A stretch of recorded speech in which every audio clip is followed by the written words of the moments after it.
Hello and welcome into the Lockdown at Wolves postcast. We're live following the Timberwolves win over Victor Wembanyama and the San Antonio Spurs. Jack Borman joins to break down what happened coming up next.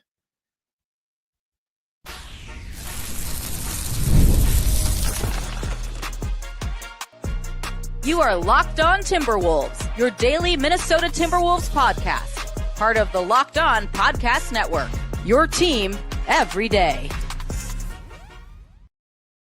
Hello and welcome to the Lockdown Wolves postcast. We're live following the Wolves win over the San Antonio Spurs. My name is Ben Beecken, filling in for Luke Inman here on the postcast with Jack Borman. We're breaking down the Wolves win over Wemby as the Wolves have now won 3 consecutive games. And this was a really, really fun game. Victor Wembanyama, of course, always fun to watch. And Wemby ends up with 34 points on 30 shots in this game. It was, and nobody else in the Spurs took half as many shots as Wemby. Like, this was all about Victor Wembanyama versus the Timberwolves. And on the Wolves side, it wasn't about their superstar playing out of his mind to win this game. Anthony Edwards only had 14 points in this game. And the Wolves' leading scorer was Donte DiVincenzo. The story to me in this one, and we can probably start here, Jack, is that the Wolves, once again, their starters got them into a bit of a hole early in the game. And they were down double digits by the time the Timberwolves bench unit started to check in. This was, I think, a 12-point game. By the time the Wolves got their bench into the game in the first quarter, things calmed down. They go on a big second quarter run. The Wolves actually get up by, I think it was 16, as many as 16 points in the third quarter before the Spurs come all the way back. And this ends up being a back and forth game down the stretch. And we'll certainly talk about how each team executed down the stretch and what was a really fun game overall. But this was like I said, Wemby was unbelievable for the Spurs, and everything they were doing relied completely on him, and then anything that could happen off of him, which maybe shouldn't be surprising, but the volume was incredible. And then on the Wolves side, whenever they found success offensively, it was ball movement. It was just whipping the ball around the perimeter, finding open shots, and they didn't make very many shots, but they had a ton of offensive rebounds, a ton of good activity, and just a really good old-fashioned game, or good old-fashioned close game, I should say, for the Wolves down the stretch. Really kind of an exhilarating finish to this one. Yeah, it was a ton of fun to be there in the building. It was a crowd that was awesome all night long. Even though the Timberwolves got off to a tough start, they were really into the game when that bench unit came in the first quarter and did a great job of just kind of playing with energy. And again, it was that same lineup that we've seen, even though they came in a couple minutes later, of Nickeil Alexander-Walker, Donte DiVincenzo, Josh Minott, Julius Randle, and Naz Reid were tremendous again in this game. And entering the game, that group had a net rating of plus 48.7, albeit in 62 possessions. So a pretty small sample size there, but that's excellent. 153 offensive rating, 104.5 defensive rating, which are both tremendous. But the key driver, I think, of that offensive success of that unit, and really what got this team back into the game, is that they don't turn the ball over. They have a turnover rate of just 8.1%, meaning that they turn the ball over on 8.1% of their offensive possessions, which is in the 100th percentile, according to Cleaning the Glass. So that's as good as you can be pretty much in the NBA for a 5-man lineup. And a lot of it had to do with the fact that in this game, they were playing through Donte DiVincenzo, which was a key factor for them and has continued to be for Donte. Donte played 16 straight minutes to close the first half, had 15 points, made 3 of his 5 threes, and was just really active. And I thought that group as a whole did a great job of something that I think the Timberwolves need to do a better job of as a whole, which is running off of stops. I think whenever any of those 5 guys got a rebound, they look to fly up the floor, and that's where Donte DiVincenzo is really, truly, and I'm not hyperbolizing this in any sense of it, he is one of the best transition players in the NBA. Whether he's looking to create for others, he had a couple of really nice setup passes that would have created hockey assists in transition if the Wolves could have made some shots, but does a great job of hunting open space on the floor. Whether it's trying to finish inside, we saw him have that crazy, kind of spin on the right baseline for a easy bucket after kind of peeling out in transition and kind of faking like he was going to bring it out for a half court possession. Just has such a good understanding of what the team needs on every transition possession, and just knows how to flow into, dribble handoffs, which was something that they did a really good job of, was playing through Donte DiVincenzo in the dribble handoff game. He did a great job of attacking the lane and not only finishing some tough layups inside, getting to the foul line. I think he had 4 free throws that he made in the first quarter alone, which was a nice start for this team. and just made a ton of good kick out passes that we weren't seeing from him earlier on in the season, when I think he was tasked with playing a little bit more point guard and the wheels were probably spinning a little faster than they are right now. But for Dante, you said 26 points, season high for him, 2 straight games of having season high of greater than 20 points, and was just tremendous in this game. I thought that the pace that he played with offensively, the way he moved without the basketball, space to the corners, attack from the slots, all of it was awesome. And he's a really competitive defender too. He's not just a one-way player. And I thought that, again, he's not a guy that defenses are able to pick on out there. And he does a great job of getting up and trying to high point the basketball as a rebounder as well. He had 7 rebounds in his 34 minutes. So he's just a super complete basketball player that does a lot of things that this Timberwolves team sorely lacked last season, especially in that Dallas series, of having, a guy who can be a movement shooter, playing the dribble handoff game, not only as a creator, but also as a scorer, and certainly is capable of putting up some big numbers like he did tonight. And I want to stress this to fans watching that maybe didn't get a chance to watch a whole lot of the Knicks down the stretch of last season. Dante DiVincenzo is certainly capable of filling it up. He had a ton of games of 20, 25, 30, 35 points down the stretch last season when he was a starter, when Randall was out with that shoulder injury. And then he played into the playoffs and was tremendous. I think he averaged over 20 points a game in the playoffs last season. And this is, in my opinion, not just being a homer, being Mr. Positive. In my opinion, the player that we've seen the last 7-10 days or so, the last 5-6 games is much more representative of the Dante DiVincenzo I thought the Timberwolves were going to get in the trade than the one we saw for the first 30-ish or 25-ish games of the season. And people might say, oh, well, I'm just trying to be positive or spent. No, this is much more what we saw from Dante DiVincenzo. He's been a notorious slow starter as a shooter, especially throughout his time in the NBA. But man, he's just awesome when he gets it going. And it's cool to see that lineup that I mentioned, Dante, Josh Minott, Randall, and Reed, are really now starting to play through Dante. And that's been kind of the change in the last 2 games. And he's kind of found his swagger and had a lot of fun, evidently playing with that group. So it's cool to see them playing through him and obviously see some good results. Yeah, to your point on Dante, I mean, he's not, 5 years ago at the Bucks, he was a 10-point per game guy, role player, on some really good Bucks teams. But last year at the Knicks, he was like their legit, at times, third option. Well, not at times. He was their third option. He averaged almost 16 points a game. Was great in the playoffs, 40% for 3. We've talked in the past about he was third in the entire NBA at three-pointers made and three-pointers attempted, behind only Luka and Steph. So, dude can, as you said, fill it up, and just hasn't been comfortable. And now he's being used in a way that he's more familiar, more used to being used, at least last year with the Knicks. So, really good to see him comfortable. And you talked a little bit about the lineup, and that lineup that was so good, which is that bench lineup plus Randall. And that's, a version of that lineup is essentially what kind of saved things for the Wolves in the fourth quarter. Obviously, Ant was in the game, Rudy was in the game, but Dante, closed with the starters. And we saw when Jaden was having some foul issues, and we saw obviously Nikhil played the first part of the fourth quarter. All those guys were super important. Let's talk a little bit. I had a comment up here a minute ago. I'm going to see if I can get it back real quick from Aaron about Rudy playing good on both ends of the floor. And I want to talk a little bit about Rudy before we move on. We'll talk about Ant here next segment, but Rudy played really well in this game.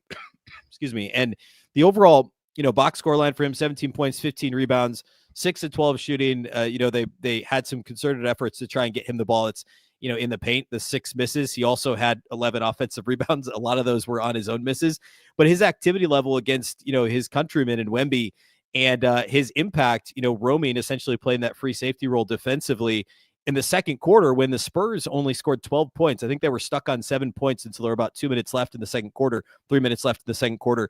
And Gobert's defense was a huge part of that. And his involvement offensively, he had a big free throw down the stretch to push it from a 2 to a 3-point game.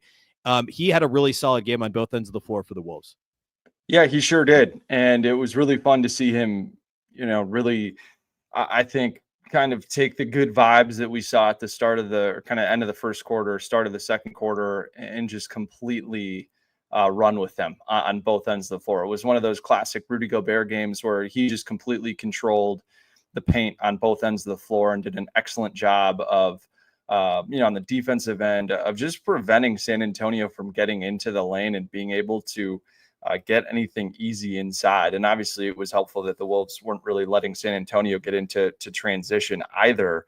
But for Rudy Gobert in that second quarter specifically, I think it was forcing Wemby to just take a bunch of jump shots outside the paint and made Wemby pull up from way deep from three a few times that actually got Wemby benched because, he just wasn't really attacking Gobert much and no one else was able to do anything on the drive because they didn't want to go at him.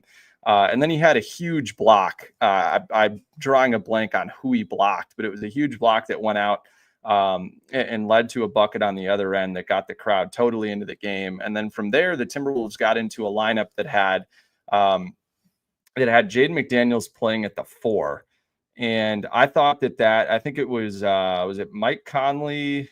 Let me look in my notes. Yeah, it was Mike Conley, Dante DiVincenzo, Anthony Edwards, Jaden McDaniels, and Rudy Gobert. This lineup had awesome spacing around the Ant and Gobert pick and roll. And because of that, it made it a lot easier for Ant and others to find Rudy Gobert on the roll. And Nikhil found him a couple times, I think, before they made the pivot to getting McDaniels back in there, which was nice to see as well. But it was great to see Rudy and Ant kind of find that synergy again. And that was really one of the only points of the game where Ant really looked engaged at all offensively. Just because Rudy was clearing out a lot of space for him and was doing an excellent job kind of finding the soft spot in the defense and the dunker spot, making himself available and catching and finishing off some pretty tough passes. And then obviously had that huge dunk over Wemby on a cool lob from Julius Randle in the third quarter, and then really just kept it rolling all the way through the rest of the game for the Wolves, which was really nice to see. And a fun note on Gobert. So Gobert had 11 offensive rebounds. He had 10 offensive rebounds in the second half alone. And I tweeted this out at the start of the third quarter that the first 3 that Rudy Gobert had in the first couple minutes of the third quarter, the first one was this crazy left-handed skyhook over Wemby. That was a miss. The second one, Wemby just stuffed him when Rudy tried to do one of those kind of clear out with the elbows, and that led to a bucket on the other end. And then Chris Paul stole it from him, and it led to a pull-up Wemby 3. And so that was kind of a tough, oh man, not a great start after really good vibes in the second quarter where, it's like, you got to have more self-awareness than that. And so what happens, like I mentioned, Wemby gets benched and then Rudy just starts pummeling.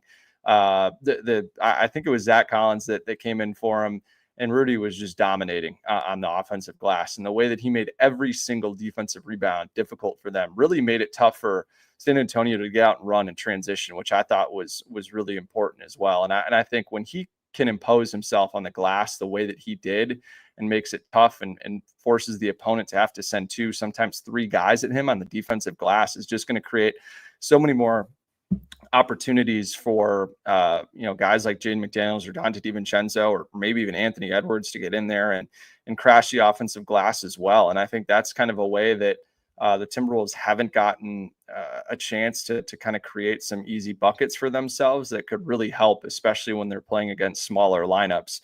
A couple other notes on Gobert. The Spurs only made 13 shots at the rim and almost took as many short mid-range shots. So that 4 to 14 feet area, they took 17 of those, and they took 21 at the rim. So to have those almost even is a really good kind of indicative stat, I think, of just Gobert's presence and how he makes it so much tougher for guys to get to the rim. But the one note that I do want to make there is that the Spurs offensive rebound rate on 2s was way too high. They rebounded 38% of their misses, which is obviously a number that has to be better. I think it speaks to the fact that Julius Randle and Naz Reid only had 8 rebounds between the two of them tonight. They each had 4. Naz played 20 minutes. Julius Randle played 35 minutes. Josh Minott had 4 rebounds in 11 minutes.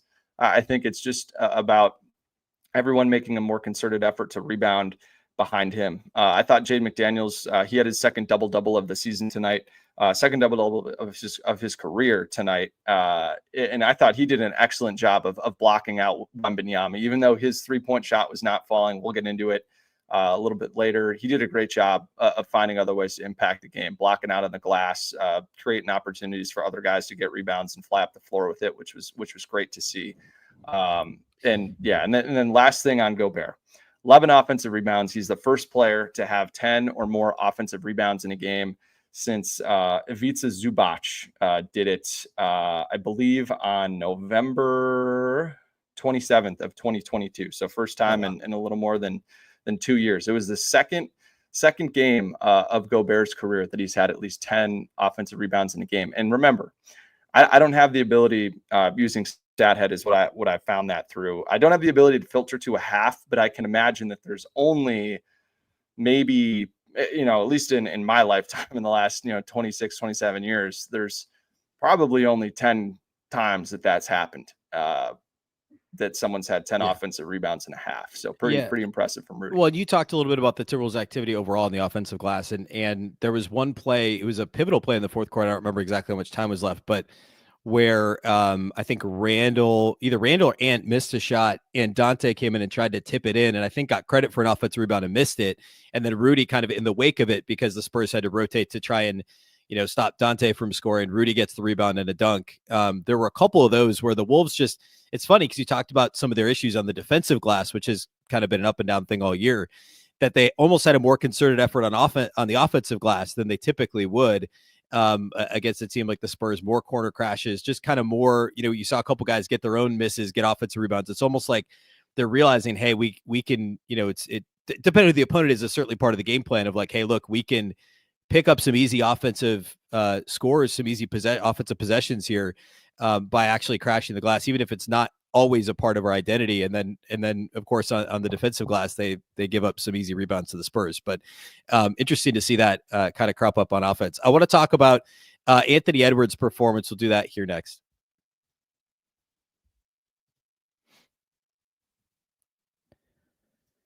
Today's episode of Locked On Wolves POSTCAST is brought to us by our friends at Rocket RX. If you're ready to boost your confidence and take control of the bedroom, Rocket RX has the solution. Imagine feeling more prepared and performing at your best. Rocket RX makes it simple and stress-free. Rocket RX delivers FDA-approved treatments for erectile dysfunction at a lower cost than branded alternatives. No more uncomfortable doctor visits or pharmacy trips. Everything is delivered straight to your door in discreet, plain packaging. With Rocket RX, you'll get trusted care from a real U.S. clinical team. Complete a quick 100% online consultation. You could get your free prescription today. Visit rocketrx.com. To get started now, it only takes 2 minutes. Right now, our listeners can get 40% off your first order when you use code LOCKEDONNBA. That's rocketrx.com, code LOCKEDONNBA for 40% off your first order. Terms and conditions apply. Rocket RX, better sex made simple.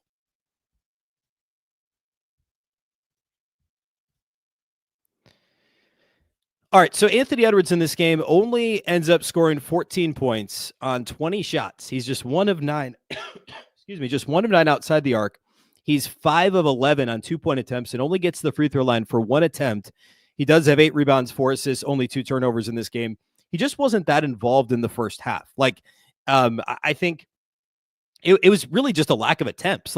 And I want to credit the Spurs for how they were defending him. They had Sohan on him for a while, and he's physical and does a good job. They would bring 2 at times, and I'll let you get into that, Jack. But trying to force the ball out of his hands, and credit to Ant early. I think he did a pretty good job of not forcing things in certain situations.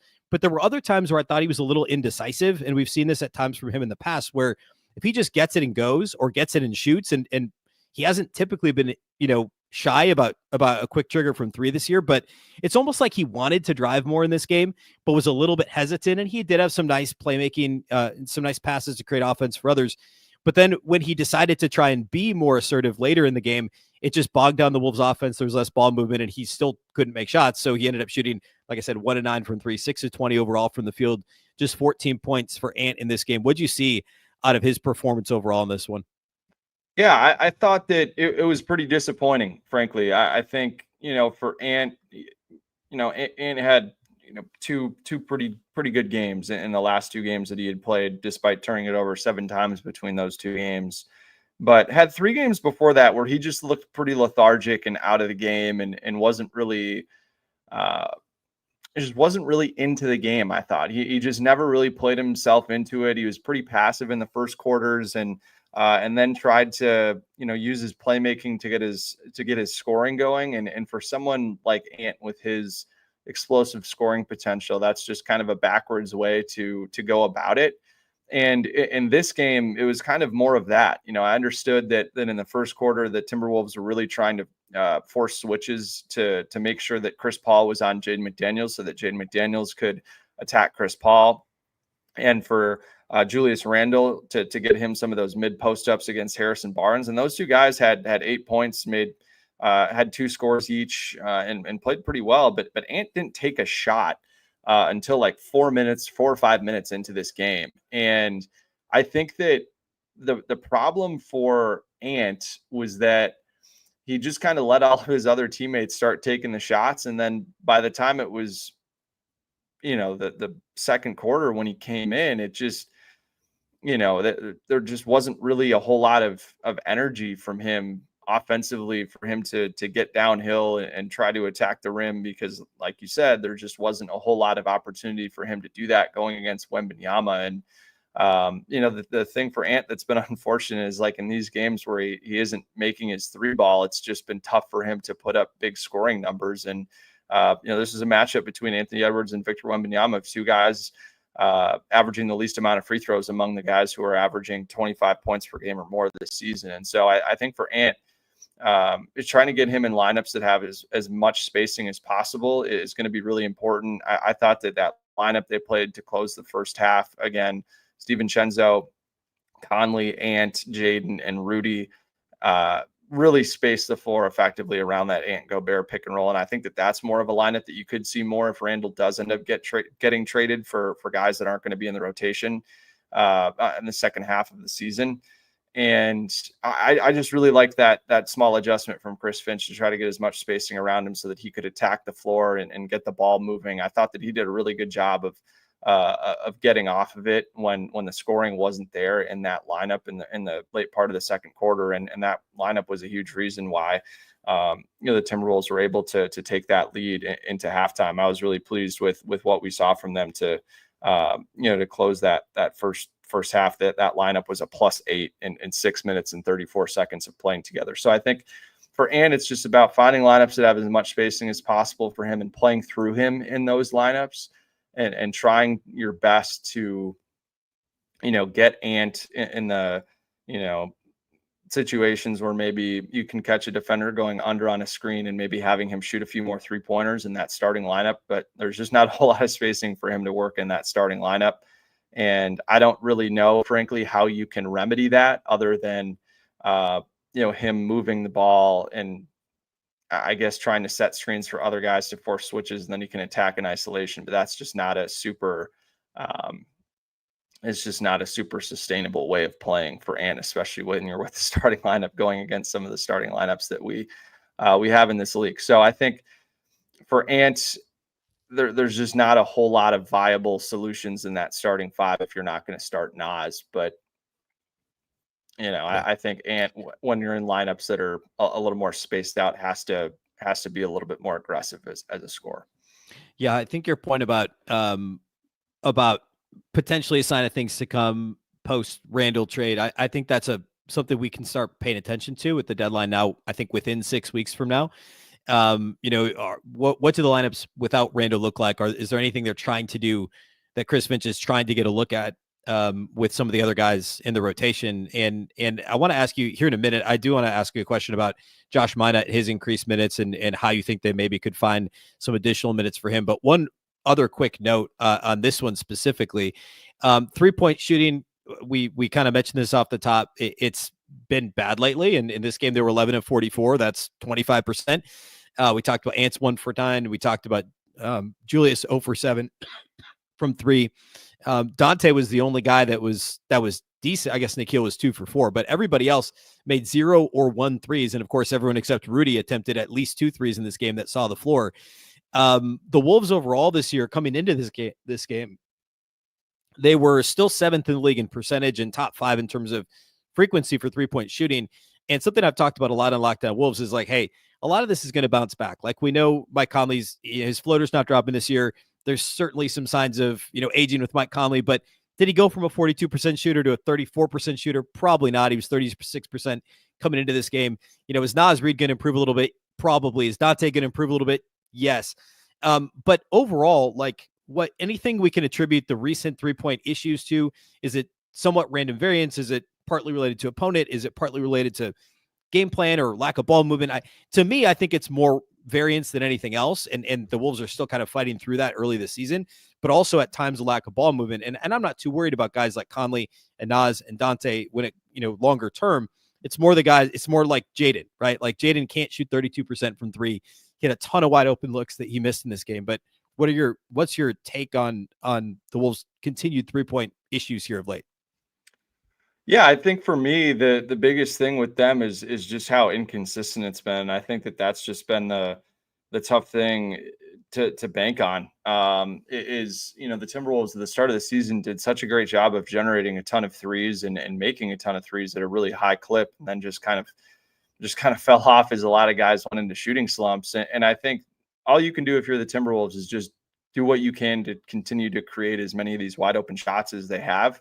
I thought tonight that this game very easily could have been a Wolves win by 25 points with how many open threes they generated. They missed, Julie, I would venture to guess that almost probably 9 of the 11 shots that Julius Randle and Jaden McDaniels missed from three would be classified as wide open. So nearest defender greater than 6 feet away. Those guys were 0 of 11 from three tonight. I think if either of those two guys, knock down even, 3 of the 11, you're looking at an 11-point win instead of a 2-point win. Same could be said for Ant. And I think the thing with Mike for people to kind of keep in mind is his left wrist is not 100%. So it may not be fair to assume that he's going to shoot a whole lot better than he is right now, just considering that. I think that, you've got to get more than 1 of 4 from Naz and 0 of 11 from those two guys. And then Ant, there's not going to be a whole lot of games, I think, where Ant's going to shoot 1 of 9 from three. But I think, again, if you're going to play more of these lineups that are going to fly up the floor and transition and create a lot of good transition 3-point opportunities, like the Wolves did tonight, and then also just move the ball really well in the half court and cut and set good screens and just get the ball moving around. I thought the ball movement tonight was really good, despite the Timberwolves only having 23 assists on 43 made field goals. It certainly could have been higher. And I think, again, it's just more about process than results for the Timberwolves. But it's just a bummer that even when the process has been good, which it hasn't always been good this season, as we know, on the offensive end of the floor, that on a night like tonight, you don't get the opportunity to put up like a 130 or 140 number, because they very easily could have shot 20 of 44 from three tonight with the quality of looks that they generated. I mean, if you do that, you're looking at winning by 30. And that's just kind of what it is for me with the Timberwolves right now. And I think, again, when you have guys like Nikhil and Dante and Naz who've all shot the three ball pretty well for the most part this season, I think, and with Dante really coming on strong, like that's a way for the Timberwolves bench to be able to outscore the opponent 48-19 like they did tonight. And especially with the non-Ant and Randall starters struggling to score the ball with any type of consistency. The Timberwolves are bottom 5 in the NBA the last 10 games and total points per game from their starters. I think, again, for the bench to be able to explode like they have tonight and have the offensive firepower that they do is going to be really important. All right, next I want to hit real quick, talk a little bit about Josh Minott. Then we'll look at the OKC game coming up here in just 2 days as the Wolves head to OKC to take on the Thunder. We'll do that next. A real quick break for the YouTube audience.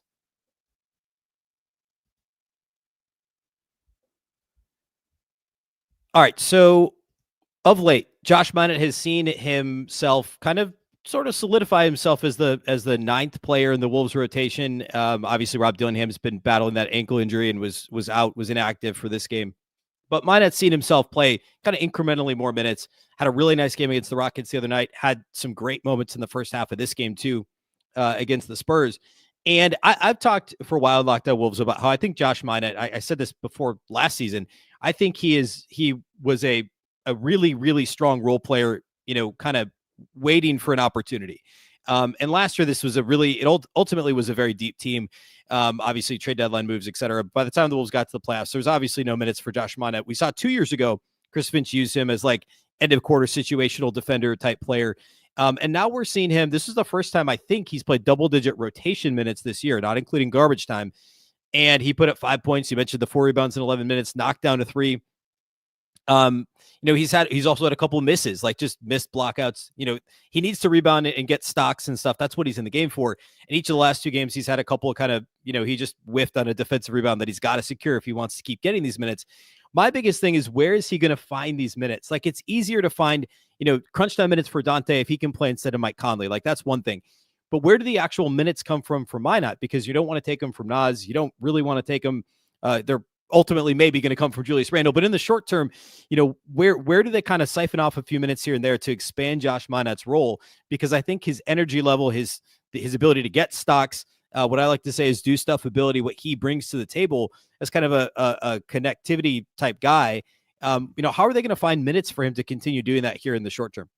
Yeah, I think Chris Finch deserves a lot of credit for where he has pressed the Minott button. And that's been at the end of the first quarter and the end of the third quarter. Well, not really end of the third quarter. He hasn't been getting that second rotation, but he got it tonight. So really that first quarter, when you can get Ant out of the game a few minutes sooner, so Ant's not playing the whole first quarter, I actually like that decision, because then if things kind of go south at the start of the second quarter, the start of the fourth quarter, like they did tonight in the start of the fourth quarter, you can get Ant back in there a little bit sooner without him playing on, no rest at all. And so I think that's been really strong. And then Chris Finch even left him out there after they broke up that DiVincenzo, Minott, Randle, and Reed lineup. He left him out there for 2 or 3 more minutes tonight, which was important to see.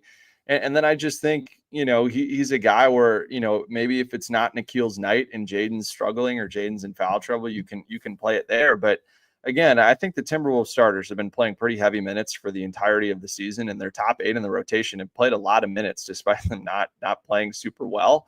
And I think that, being able to get Minott up to 15 minutes, I don't think that Randle needs to play 35 minutes. I don't think that Jaden is always going to need to play 32 minutes. I think that the rotation that you've seen tonight, where maybe DiVincenzo is down a little closer to 30 minutes potentially, and then you get Naz up to 24, Alexander Walker around 20, and then most of the starters sitting around 30, with Mike around 20, non-Ant starters around 30, 32, 33, and then Ant in the high 30s. I think that's going to be a pretty easy formula for Minott to get 15 minutes a game. And then again, obviously, like, this isn't going to be the team that's going to play, the rest of the 51 games or whatever it is for the rest of the season, because there are going to be injuries and whatnot. So I do think that, Chris Finch has approached it the right way of how do I get him into the rotation first and foremost. I think that was a great way of doing it. And now I just think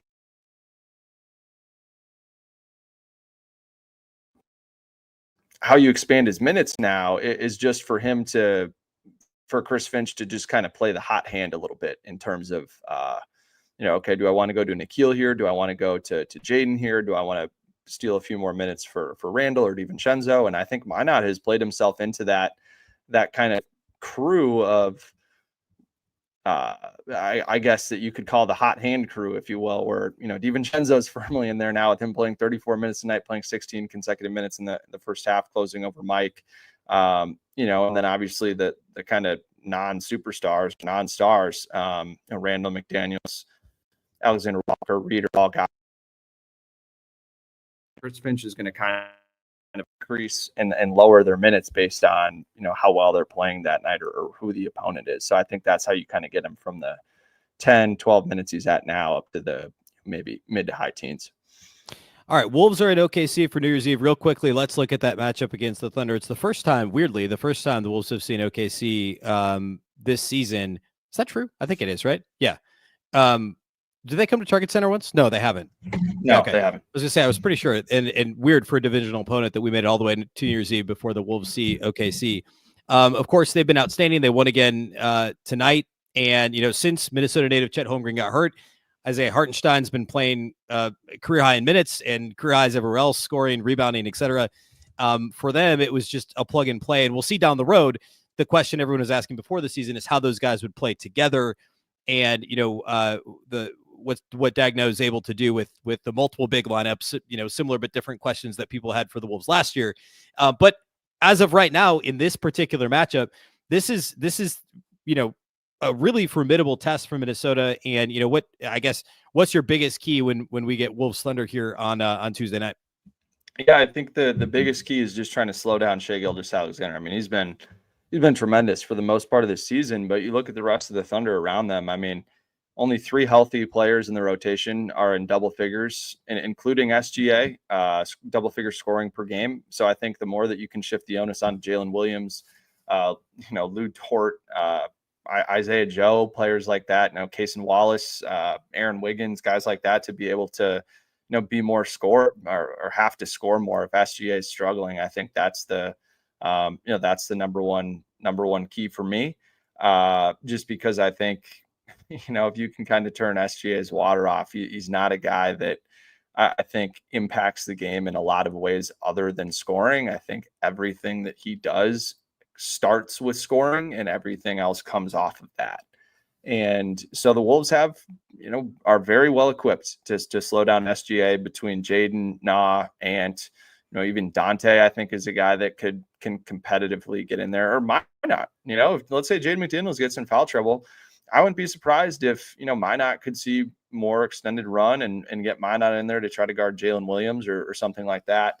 But Nikhil knows him better than any player in the NBA because those guys are cousins, grew up playing against each other and playing with each other all the time. So I think that's number one for me. And then I think you got to keep OKC off the glass too. Isaiah Hartenstein is a great rebounder and does a great job of playing in the dribble handoff game. And he's really smart in terms of, when to kick it out, when to go back up with it off of offensive rebounds. So I think if you can do those two things, and you can force Oklahoma City to play below the 3-point line and not kind of let some of those 3-point shooters that they have between Jalen Williams and Isaiah Joe, and now Jalen Williams too, big Jalen Williams, their backup center, who is healthy now after missing the majority of the early part of the season. He's a guy too that can spot up and knock down threes with Cason Wallace as well. Cason Wallace could potentially play some small ball 4 or 5 minutes too for them, depending on how they want to match the Wolves, Randall and Reed front court too. So I think it's just, you got to be smart with the way that you close out, because OKC shares it really, really well. They're super unselfish. They do a great job of driving the paint and kicking it out and just kind of playing freely off of that. So I think the more that you can force them to play below the 3-point line and isolation basketball and force some of those non-SGA guys to go get buckets, I think the better your chances will be. And don't look now, Ben, but the Timberwolves have won 9 of their last 13 games, and all 9 of those wins have been against teams that are 500 or better. And that's from Ryan Kostecka, that a sports editor at the Star Tribune tweeted that out. So it's a really positive way of looking at it. Yes, absolutely. And the schedule's been really tough lately too. Of course, they lost 3 in a row, but then they've now won 3 in a row. And that more macro picture, they've got some nice wins in there too, right? I mean, they beat the Clippers a couple of times and have beaten the Spurs a couple of times now, who look every bit the part of at the very least, a play-in team in the West. So in the schedule in the short term, of course, they play 2 of the best 3 teams in the league here the next 2 times out, OKC on Tuesday and Boston on Thursday on TNT, before it gets a little easier with Detroit, LA, and then finally New Orleans. I talked about this on the show the other day. The Wolves somehow have avoided playing the league's 3 worst teams at all so far this season. So they'll get a few of those games coming up as long as they can take care of business. We'll be back, of course, with the postcast following Wolves Thunder on New Year's Eve on Tuesday. Would expect our guy Luke to be back with Jack to break that one down after Tuesday night's game. We go live on Locked On Sports Minnesota YouTube after every single Wolves game, and then the audio is available over at Locked On Wolves. And then I have a daily show over there Monday through Friday. Subscribe. You'll get my audio every day, and then you'll get the audio from this postcast if you can't ever catch it live on YouTube over at Locked On Wolves. A big thank you for watching tonight. A big thank you for listening, and we'll catch you next time.